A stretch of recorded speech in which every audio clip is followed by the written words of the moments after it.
Hey everyone, welcome back to Founders Story. I always like to have two guests on, and we have two guests today. We have Yash, aka Water Genie, and then we have Smile. These are both the founders of Dr. Water, which I love the name, and I can't wait to find out about how this name came to be. But Smile is an Ironman athlete, something I always wanted to do that I will never do in my life. And then Yash is an innovator in wellness and sustainability space. So let's just kick it off with what was the spark for entrepreneurship, and then why this industry? Yep, definitely, definitely. First of all, thanks so much, Dan, for having us. Really excited to be here on the podcast. And just a quick story about us, right? So essentially, like I've been building brands across wellness and sustainability over the last 5 years. I've built air purification solutions for commercial spaces. Then I sort of went into helping farmers grow sustainable agriculture. So I spent three and a half years there raising money from the likes of USAID and sort of helping farmers shift to sustainable agriculture. So there was always that wellness component that whatever I do in my life, I want to spend that time and my effort helping people live a healthier and better life. And uh, sometime last year we saw how the drinking water is sort of a big problem in the United States, right? And also US is one of the most dehydrated countries, like more than 75% folks are dehydrated. And that is where we sort of saw that we want to help people hydrate well, which would have impacts across all sorts of aspects of their lives. And that's how Dr. Water came into being. So, Smile, how about you? I mean, you're an Ironman athlete. So, why did you want to be an entrepreneur? Sure, yeah. So I think it starts way back, even when I was a kid, and I was, inspired to do something of my own, and I have been, laying the bricks down over the years for me to be leading that path.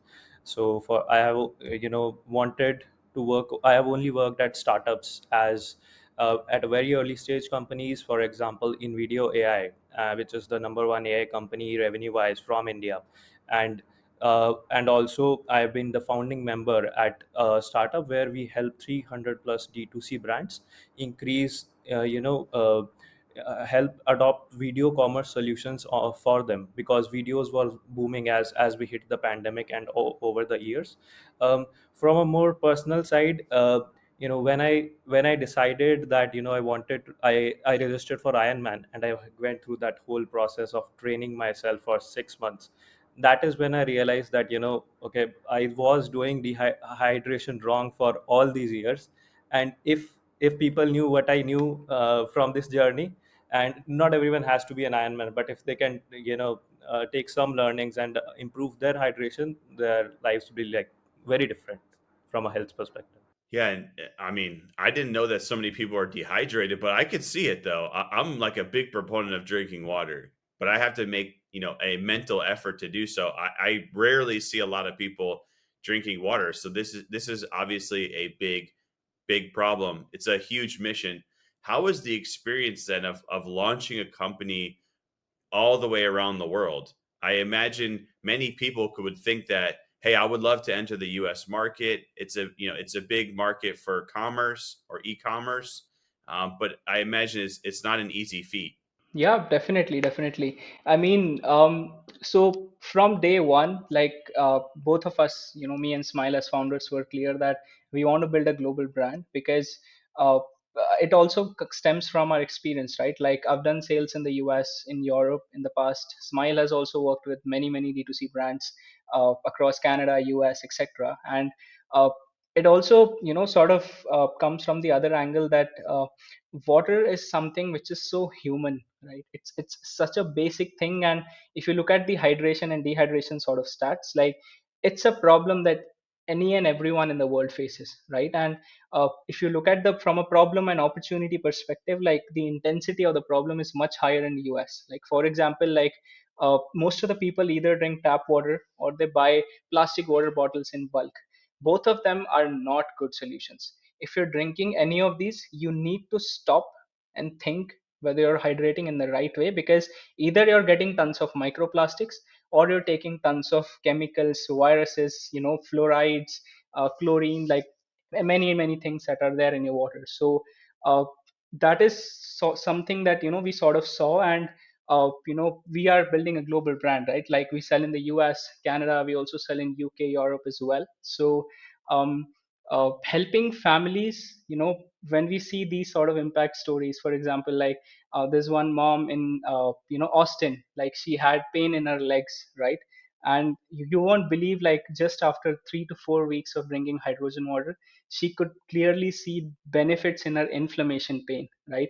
Those are the sort of stories that sort of move us, motivate us to keep moving forward, keep helping people hydrate well. Because even if you look at the stats, Daniel, like uh, you can consume all the supplements in the world, it's not going to work if you're not drinking water properly.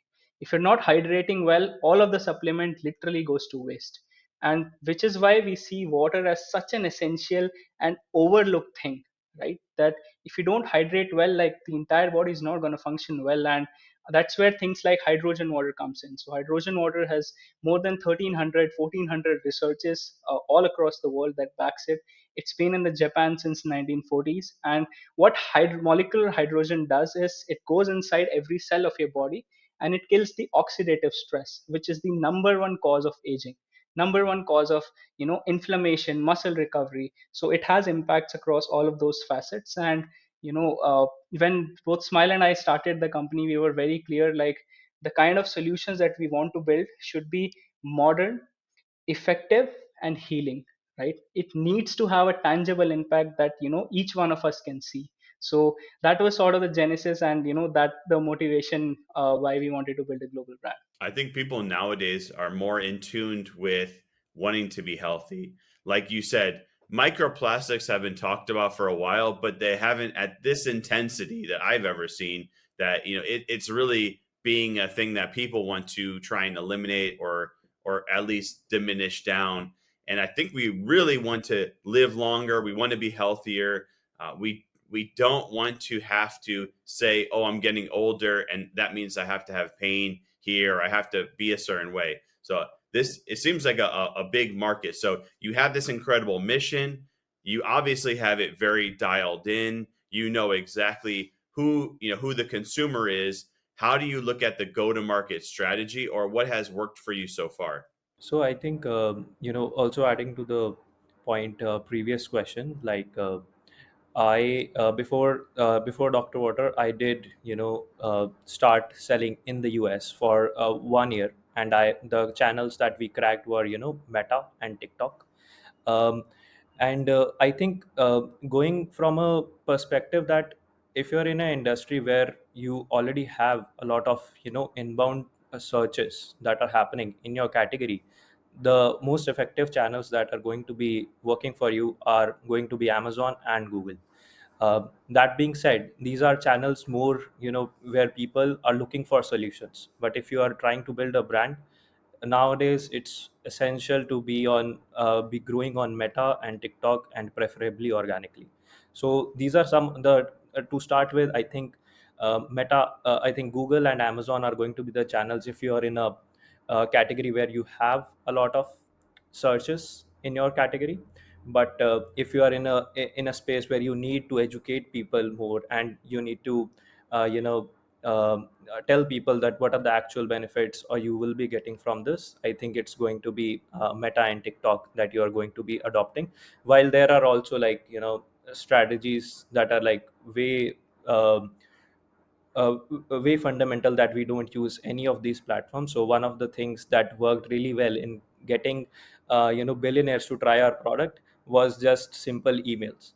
So one of the I emailed one of the billionaires from India and also Silicon Valley, and just in just one night we got an order from Nitin Kamath, who bought our product. He browsed our website and was completely interested in the category, and we also have had good conversations with him down the line. That's amazing. Yeah, I was just watching this story about a brand that Joe Rogan mentioned them once, and it just changed their business. So you never know, right? Like you never know who's going to want to try it. I like the fact that you're going out there and you're trying things.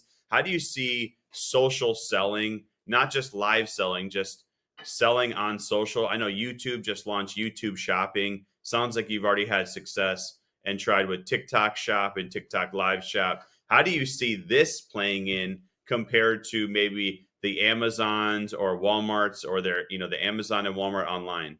I think in this industry, and I have been in the industry for like 3 to 5 years previously at in video, where we were like making video creation very easy in less than 5 seconds.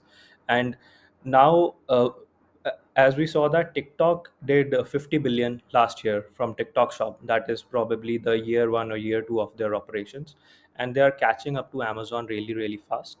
Um, I think the next set of big companies in e-commerce are going to be social selling first.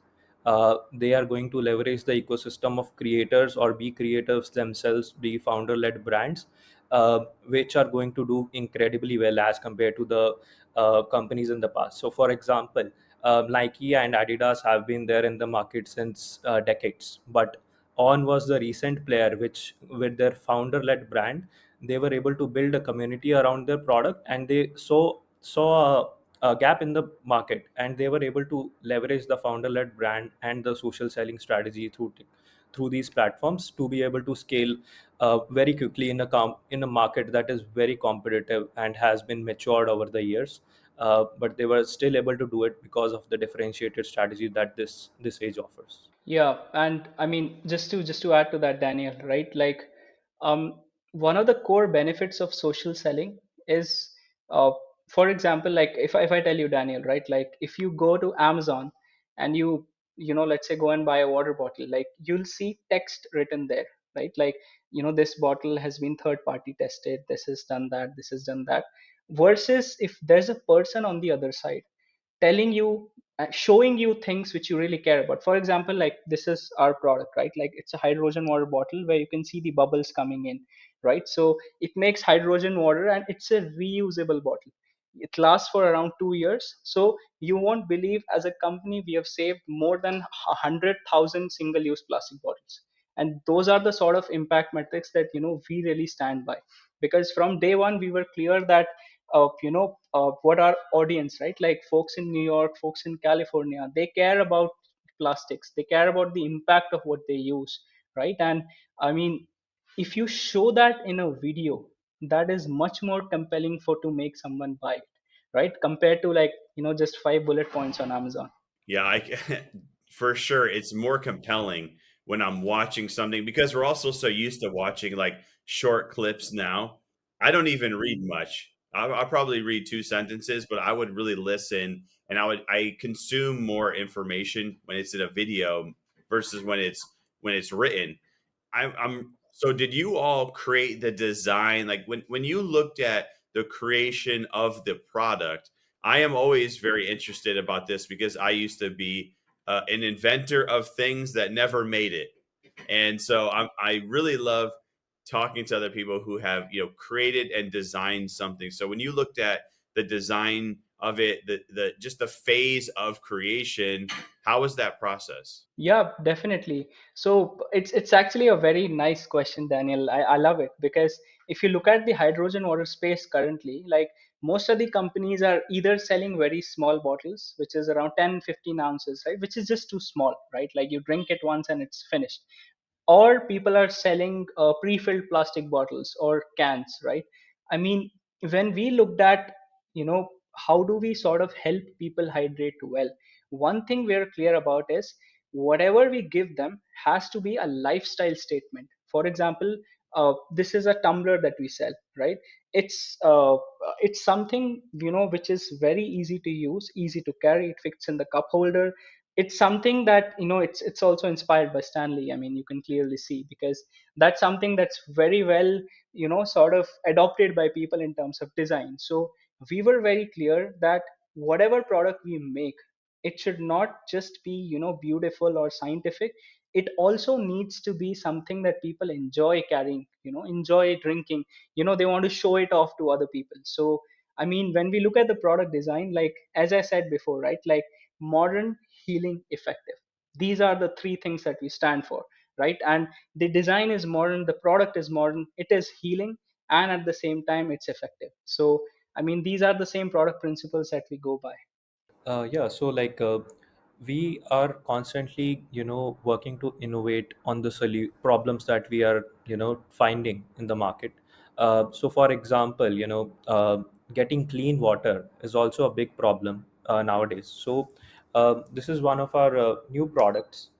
It has a UV light on the top and also like hydrogen on the bottom, and we are the first ones in the market to launch something like this, which also filters your water and also makes it healing with hydrogen, right? So we are moving in a direction that will provide you, water that is not just healing, but also, it takes care of the contamination problem that is there in the US, and we'll keep making progress on this road. So how do you I mean, sometimes it's great to be among the first. Sometimes it's a challenge to be among the first because of the educational side or the amount of education that might be needed with your product. So how do you look at this in terms of being it sounds like there are others who are doing it but not doing it the same way. So there might be some education needed. How are you looking at ensuring that you're educating the consumer so they understand what the product is and they understand the need? Yeah, definitely, definitely. So, see, we do a couple of things on the education side, right? Like, one is when we sort of entered this market, like, I mean, sometime last year, like, we saw that there is, there is a precedence of people who are already endorsing it. For example, today, hydrogen water is endorsed by folks like Dana White, Mike Tyson. It came on Joe Rogan podcast. Folks like Gary Breck are endorsing it. At the same time, we are have actually partnered with doctors who treat NFL athletes in muscle recovery. We're partnering with MMA fighters, right? And these are folks who really love the product, right? They are seeing benefits in their own lives, and you know, uh, as a country, right? Like we Americans sort of see that, sports is something that is much revered, right? Like Super Bowl athletes, like MMA fighters, and also that's the reason why we look to partner with these kind of influencers and athletes who can sort of lead the way when you're educating it. And at the same time, I mean, see, there are other players in the market as well, and we respect what they're doing, right? Like bringing awareness across the space. And there, there's a dedicated molecular hydrogen institute that has been formed in the US in the last decade. So I am, by the way, a level 1 H2 expert certified from there. So I mean, we do a bunch of stuff with them. So I mean, with the ecosystem sort of scaling, right? Like we believe this is the right time for the industry to sort of become mainstream. For example, if you look at the life cycle of any supplement, right? Like protein, creatine, like, these sort of supplements were used to treat patients earlier, but now they've become mainstream. That's the lifestyle for any supplement. And we believe for molecular hydrogen, this is the right time for it to sort of become mainstream because of the effects of hydrogen ore. So I mean, that's how we look at the education side of things. Yeah, sounds like you're in the perfect place at the right time. By the way, when I used to have a men's skincare brand, we also sponsored UFC fighters. The only issue we had is we bet on all the people that lost. So nobody really became big. 'Cause if you can bet early, it can really become something huge, right? Like especially if you don't have a massive budget, but it's hard to know who is the right one to choose. But uh, I'm very interested in this, and I could tell one thing that is impressive when 'cause I talk to a lot of like hundreds of founders from billion-dollar companies to startups. You know exactly what the product is. You know how you created the product, who the product you're marketing it to. You really have dialed in the company, which I think a lot of people, if you ask them these questions, they wouldn't really know who are they serving, what does the product solve, the mission. They don't really know these things. They know maybe one, but not all. I can tell though, and I'm very impressed by the fact that you all really have it dialed in. I can see why you are the water genie, Yash. And I can see Smile here is like the marketing genius as well. So you make a great pairing of two people when it comes to co-founders. So what's a piece of advice around having a successful partnership? I think having co-founders who um complement each other is very important. So there's this line by Ben Horowitz, that the co-founder of Andreessen Horowitz, that in a founding team, there are, in co-founders, there is one who is the entrepreneur and one who is the innovator. And there is overlap between that. The innovator also knows to do how the entrepreneur stuff, and innovator also do knows how the entrepreneur also knows how to do the innovator stuff. So if you have that combo and you have the personalities defined amongst yourself, that and that I am responsible for this, and we rely on each other, that we are going to come through on uh, the goals that we set, or the expectation that we set, and even overachieve that. And some of the times the other partner didn't even acknowledge that this is going to be so big. That is where the surprise moment happens, that wow, we thought that that X is going to happen, but actually 10X happened. So one of the examples is that I was thinking that we'll be able to close our fundraise in about 3 months. That is how usually fundraisers take on a general timeline, but we were able to close it within just 1 month, even less than that. That is the amount of trust and individual expertise that we bring to the table on entrepreneur and also on an innovator side, that we are able to move faster than other companies that are out there. Yeah, and just to add to it, I mean, before I start, Daniel, thank you so much for your kind words. Really appreciate it.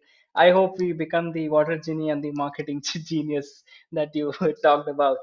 But coming to your question, like, I think that's one of the single most important thing you need to do as a founder to get your co-founder right, because it's going to be a bumpy ride. Like, I'm sure when you built your beauty brand, like, you've seen a lot of it, right?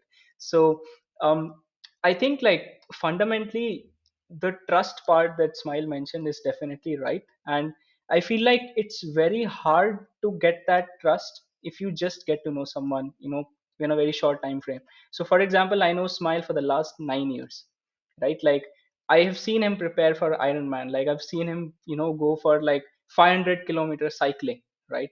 I have, he has seen me, raise money from USA, go to COP 28, things like that. So we have also built a company together before. We used to run a dating app, back in like 7 8 years back, and now we've come together to start again. And you won't believe, like, one of our first hires in the company used to work with us together in that dating app. So I think that's the kind of, that's a kind of network you continue building when you do the right things. And I think it's important to have that sort of a network along with you if you know that you're going to start at some point of time. Because I mean, after a while skills do matter, it's more about you betting on the growth of your co-founder, right? Because you're going to grow together a lot in this, period of the beautiful journey of building a company. So I think those are the things I would add from my end. Well, I can't wait. Maybe it's a few $100 million exit. Maybe it's a unicorn company. Who knows, right? Hundreds of thousands of units sold, but I can't wait to see how this all plays out. Dr. Water, I can tell that you have a problem that you're very passionate about solving, which I think is so important. And then thank you for sharing, the secret sauce on how a partnership can be successful. And I really like the fact that you've known each other for so long and you've already done things with each other. So you already know how each other works. Because I think that, that can always be a pain point of a partnership. But if people want to buy the product or they want to get in touch with you, how can they do so? I mean, our DMs are always open. Like, you won't believe. I mean, I'm saying it publicly, but I have my personal number mentioned on the customer support. So if anyone wants to reach out to us, you can just call me directly. But otherwise, also, I mean, we're very open as founders, and people can always reach out to us through X, LinkedIn, or I mean, through the customer support as well. So yeah. So you can find us at our website, drwater.store. That is drwater.store, and we are also on Instagram and TikTok. That is drwater.club, drwater.club. Yeah, that's how you can easily reach out to us. Yeah, thank you so much for joining us today on Founders Story.